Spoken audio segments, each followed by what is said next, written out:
പാക് സൈനിക മേധാവി അസിം മുനീർ വീണ്ടും ഇന്ത്യയെ പ്രകോപിപ്പിക്കുന്ന തരത്തിലുള്ള പ്രസ്താവനകളാണ് ഇറക്കുന്നത്. എന്താണ് ഇതിന്റെ പിന്നിലെ ഉദ്ദേശം?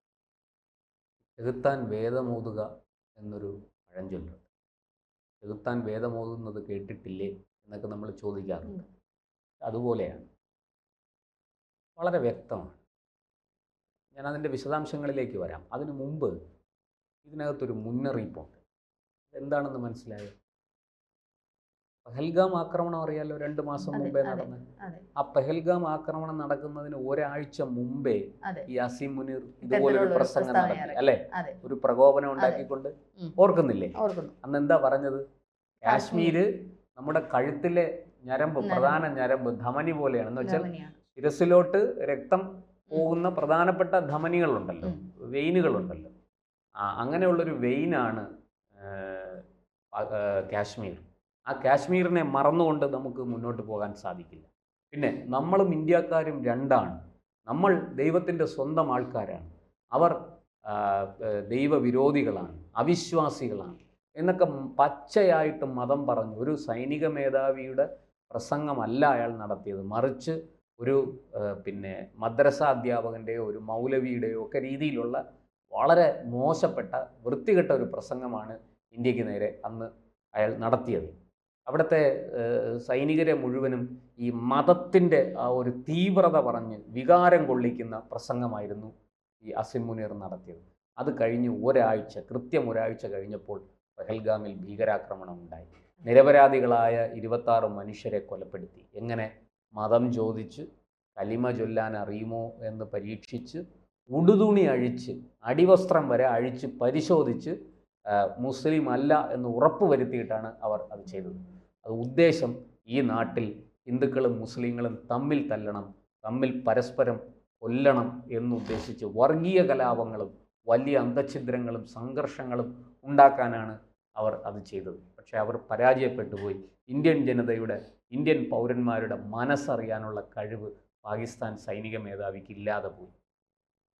നമ്മൾ വെറുതെ ഇരുന്നില്ല, നമ്മളതിന് സൈനികമായിട്ട് തന്നെ മറുപടി കൊടുത്തു. അത് താങ്ങാൻ അവർക്ക് പറ്റിയില്ല. അവസാനം കരഞ്ഞ് കാല് പിടിക്കുന്ന കാഴ്ചയിൽ ലോകം കണ്ടു. ഇപ്പോഴിതാ സമാനമായിട്ട് വീണ്ടും. അന്നും ഈ വിരമിച്ച, സൈന്യത്തിൽ നിന്ന് വിരമിച്ച സൈനികരുണ്ടല്ലോ, എക്സ് സർവീസ്, അവരുടെ ഒരു കൂട്ടായ്മയിൽ പ്രസംഗിക്കുമ്പോഴാണ് അസിം മുനീർ ഇതുപോലെ ഇന്ത്യക്കെതിരെ വാളോങ്ങിയത്. ഇപ്പോഴിതാ ശനിയാഴ്ച പാകിസ്ഥാനിലെ കറാച്ചിയിലെ നേവൽ അക്കാഡമിയിൽ സംസാരിക്കുമ്പോഴാണ് ഇങ്ങനെ കുറേ കാര്യങ്ങൾ പറഞ്ഞത്. ഇന്ത്യയെ പ്രകോപിപ്പിക്കുന്ന രീതിയിൽ ഇന്ത്യ പാകിസ്ഥാനെ തകർക്കാൻ ശ്രമിക്കുന്നു, പാകിസ്ഥാനെ 2 തവണ കാരണം കൂടാതെ ആക്രമിച്ചു, നമ്മളത് ശക്തമായിട്ട് പ്രതിരോധിച്ചു എന്നൊക്കെയാണ്. എന്ത് പ്രതിരോധിച്ചു എന്നാണ്? അവസാനം കരഞ്ഞ് കാല് പിടിച്ചത് നമ്മളൊക്കെ. അതെ, ഇപ്പോഴും കാല് പിടിച്ചുകൊണ്ടിരിക്കുകയാണ്. ഈ നദീജല കരാർ പുനഃസ്ഥാപിക്കണം. ഒരു രാജ്യത്തിന്റെ സൈനിക മേധാവിയാണ്, ഒരു കള്ളം ഇങ്ങനെ അടിച്ചുവിടുന്നതിന് ഒരു അതിരില്ലേ? അത് കൃത്യമായ തെളിവുകൾ ഇന്റർനാഷണൽ ഇപ്പൊ നമ്മളുടെ രാജ്യത്ത് ഉപയോഗിക്കുന്ന പോലെ സോഷ്യൽ മീഡിയ പാകിസ്ഥാനികൾക്കും ഉണ്ടല്ലോ. ഇവര് ഉപയോഗിക്കുന്നവർക്ക് അറിയാലോ എങ്ങനെയൊക്കെയാണ് ന്യൂസ് വരുന്നത്. കൃത്യമായ തെളിവുകൾ സഹിതം നമ്മളിപ്പോൾ കൊടുത്തു കഴിഞ്ഞിട്ട് പോലും ഇങ്ങനെ കള്ളം അടിച്ചു വിടുന്ന തരത്തില് ഇവിടുത്തെ ചില രാഷ്ട്രീയ നേതാക്കൾ ചെയ്തില്ല എന്ന്, ഞങ്ങൾ അത് ചെയ്തിട്ടില്ല എന്നുള്ള, ഞങ്ങൾക്ക് ഒരു മനസ്സറിവുമില്ല എന്നുള്ള. ടി പി ചന്ദ്രശേഖരനെ കൊന്ന ആൾക്കാരൊക്കെ പറയുന്നല്ലോ, ഞങ്ങൾക്കാർക്കും അറിയില്ല, അത് കൊട്ടേഷൻ ഗുണ്ടകളാണ് ചെയ്തത് എന്ന് പറയുന്ന ഇത്തരത്തിലൊരു സൈനിക മേധാവി ഇത്തരത്തിൽ അടിച്ചു വിടുമ്പോൾ കോടതി ശിക്ഷിച്ച കുഞ്ഞനന്ദൻ ഇപ്പോഴും നിരപരാധിയാണെന്ന് പറയുന്ന നേതാക്കളുള്ള ഒരു പ്രസ്ഥാനം നമ്മുടെ നാട്ടിലുണ്ട്. അതുപോലെയാണ് ഈ പാക് സൈനിക മേധാവി. ഇതിപ്പോ ഒരു ഇത്തരത്തിൽ നേരത്തെ പറഞ്ഞതുപോലെ ഇത്തരത്തിലൊരു പ്രസ്താവന ഇറക്കിയതിന് തൊട്ട് പിന്നാലെയാണ് പഹൽഗാം ആക്രമണം ഉണ്ടായത്. അപ്പൊ ഇപ്പൊ നമുക്കറിയാം അമേരിക്ക ഒരു വിരുന്ന് സൽക്കാരം അസിം മുനീർ നൽകിയിരുന്നു. എന്തോ അവർക്കൊരു പിൻബലം ഉള്ളതായിട്ട് എനിക്ക് ഈ ഒരു പ്രസ്താവനയിൽ തോന്നുന്നു. തീർച്ചയായിട്ടും ഇവിടെ ഈ പാകിസ്ഥാനെ ഉപയോഗിച്ച് ഈ കൊള്ളരുതായ്മകൾ, പാകിസ്ഥാന്റെ ഈ നടപടി ദൂഷ്യങ്ങൾക്ക് മുഴുവനും കൂട്ടുനിൽക്കുന്നത് അമേരിക്കയും ചൈനയുമാണ്. അത് വ്യക്തമാണ്. ഇവിടെ ഇപ്പോൾ നമ്മൾ മനസ്സിലാക്കേണ്ട മറ്റൊരു കാര്യം, ഈ മുനീർ പ്രസംഗത്തിനിടയ്ക്ക് പറഞ്ഞത് എന്താണെന്ന് അറിയാമോ? ഇന്ത്യ ഞങ്ങളുടെ രാജ്യത്ത് കടന്നു കയറി ആക്രമണം നടത്തുന്നു, തീവ്രവാദം പ്രോത്സാഹിപ്പിക്കുന്നു എന്നൊക്കെയാണ്.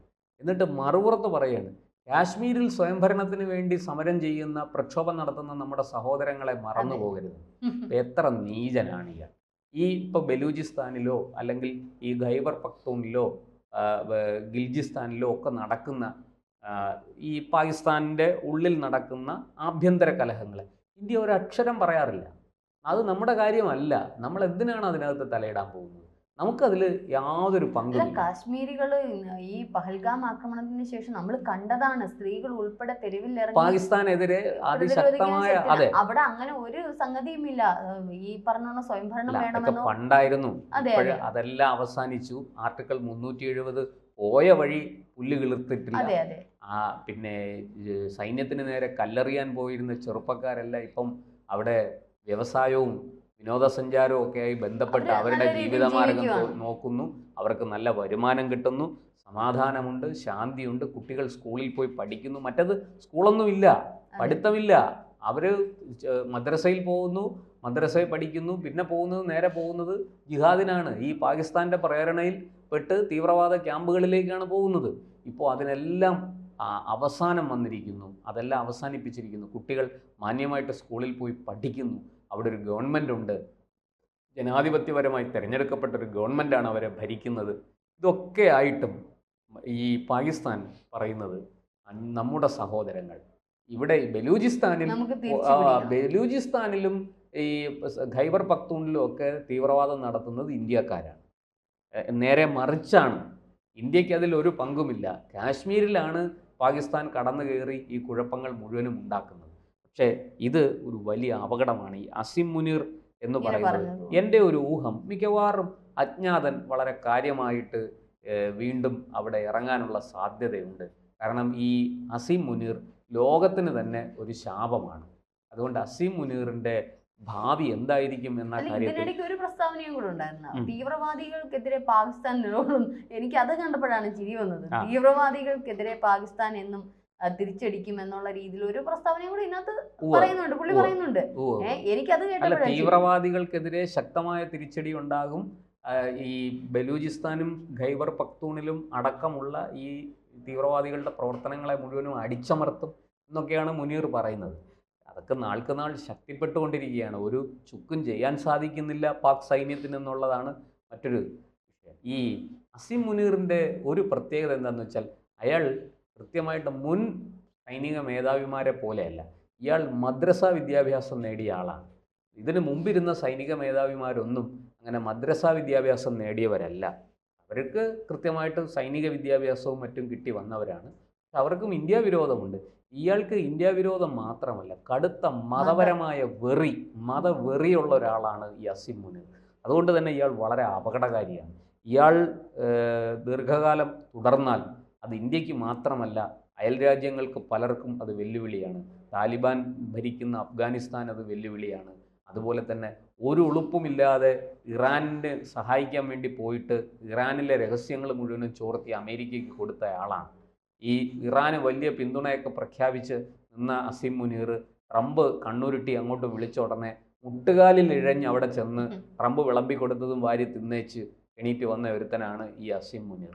അതുകൊണ്ട് അസിം മുനീർ വളരെ അപകടകാരിയാണ്. മുമ്പും ഇയാൾ ഇതുപോലെ ഈ ഒരു പ്രസ്താവന ഇറക്കി കഴിഞ്ഞു. നമ്മൾ കൂടുതൽ ജാഗ്രതയോട് തന്നെയാണ് ഇന്ത്യ ഇരിക്കുന്നത്. പക്ഷെ ഇനിയും വരാൻ സാധ്യതയുണ്ട്, ഒരു അറ്റാക്ക് വരാൻ സാധ്യത. അങ്ങനെയെങ്കിൽ ഇന്ത്യ കടുത്ത നിലപാടിലേക്കായിരിക്കും. ഒരു സംശയം വേണ്ട. നമ്മുടെ പ്രധാനമന്ത്രിയും നമ്മുടെ സൈനിക വക്താക്കളും മുതിർന്ന സൈനിക ഉദ്യോഗസ്ഥരും നമ്മുടെ ചീഫ് ഓഫ് ആർമി സ്റ്റാഫും ചീഫ് ഓഫ് നേവി സ്റ്റാഫും ചീഫ് ഓഫ് എയർ സ്റ്റാഫും അതുപോലെ തന്നെ സംയുക്ത സൈനിക മേധാവിയും ഒക്കെ പറഞ്ഞു കഴിഞ്ഞു. എന്താ, ഇനിയും ഒരു ആക്രമണം ഉണ്ടായാൽ, ഓപ്പറേഷൻ സിന്ദൂർ അവസാനിച്ചിട്ടില്ല, ഇനിയും ഒരു ആക്രമണം ഉണ്ടായാൽ കനത്ത തിരിച്ചടി പാകിസ്ഥാന് കിട്ടും എന്ന് തന്നെയാണ് അവർ മുന്നറിയിപ്പ് കൊടുത്തിരിക്കുന്നത്. അതുകൊണ്ട് അസിം മുനീറും പാകിസ്ഥാനും ഒന്നും ഇന്ത്യക്കൊരു വെല്ലുവിളിയേ അല്ല. നമുക്കത് എപ്പോഴേ മനസ്സിലായി കഴിഞ്ഞു. ഈ പറയുന്നത് പോലെ ഈ എന്താ പറയുക, ചൊറിയാൻ വരുന്ന ഒരിനം ആണ്. അതിനെ ഏത് രീതിയിൽ നേരിടണമെന്ന് ഇന്ത്യക്ക് നന്നായിട്ട് അറിയാം.